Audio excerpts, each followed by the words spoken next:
দেখেন এখানে বাদাম ক্ষেত করছে পানি মুরব্বী, দেওয়া হইছে না আর বেশায় দেন আমাদের না। এক কৃষক, গ্রামের কৃষক হ্যাঁ বাদাম ক্ষেত করছে।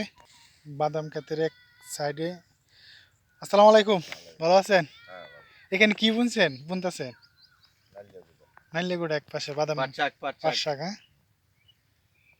আর ডাঁটা শাক। দেখেন আমাদের পরিচিত একজন কৃষক, উনাকে আমরা চিনি, সবাই চিনি। উনি এখানে আজকে কৃষি ক্ষেতে পাট শাক করতেছে, নাইলের শাক, ডেঙ্গা। এই যে ওনার বাদাম ক্ষেত।